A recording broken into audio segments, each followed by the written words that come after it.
Hi everyone, this is Rick. In this video, I'm going to show you how easy it is to use SmartSlice to quickly find the best material for your part. For this demonstration, I will be using a 3D printed drone arm. Let's talk about the use case for this part. Consider a commercial drone that has a total weight of 40 pounds. If there are 4 arms on this drone, then the force on each arm will be 10 pounds.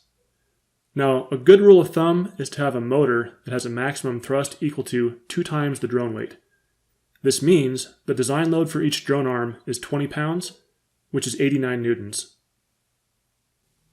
Let's set this up in SmartSlice. I'll do a baseline validation using ABS as the material and the print settings in the standard fast profile. Then I'll define the anchor surfaces, and to do that, I just need to select the 3 cylinders on the left end of the part. These are surfaces that are fixed. The load needs to be defined, and to do that, I will select the surface where the motor mounts to the arm and define a load of 89 newtons, which is 20 pounds. The factor of safety will be 3, since this is an expensive drone, and we want to make sure that the arm doesn't break. And I want the arms to be stiff enough to keep the rotors operating in plane, so I'll define the maximum deflection to be 5 millimeters. The use case is defined, so I will click the Validate button and have SmartSlice compute the performance of the part. The solution time for this part is about 90 seconds. The results from SmartSlice show us that the factor of safety is only 0.64 and the max displacement is 18 millimeters. So the part is not nearly strong enough or stiff enough. These print settings are clearly insufficient, so next I will see what happens when I print a solid part. I'll do that by increasing the infill density to 100%. 90 seconds later, SmartSlice tells us that a solid ABS part is stronger and stiffer, but still is not close to our targets.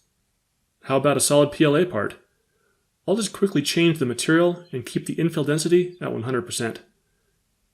Now we are much closer to the targets. In fact, the max stiffness is just slightly higher than the target, but the factor of safety is still too low. Since even a solid PLA part is insufficient, I'll need to try out a high-performance material. Let's try the glass fiber PA from Fiber 3. I will use the fast profile settings and will change from cubic to triangles for the infill pattern. This material and the fast profile perform just as good as a solid PLA part, but since the infill density is only 30%, there is plenty of opportunity for optimization. And this is where I let SmartSlice do the heavy lifting. When I use the Optimize tool, SmartSlice will automatically adjust the print settings in order to find the combination that meets the requirements while minimizing print time and material use. The optimization runs many solutions and takes about 15 minutes to complete for this part. The table shows a variety of configurations that meet the strength and stiffness requirements. The top-ranked solution has the lowest print time and material usage. It does that using modifier meshes, which allows SmartSlice to place material only where it is needed. A look inside the part reveals the effect of the modifier mesh. Let's talk about time savings.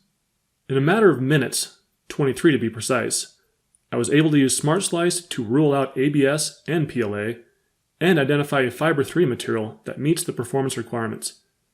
Not only did I find an appropriate material, but I was able to optimize the print settings to keep print time minimized. If I didn't use SmartSlice, I would have had to print and test all of these iterations. The time required to print just the 5 iterations shown here would be nearly 40 hours, and it would take at least 2 hours on top of that to test the parts.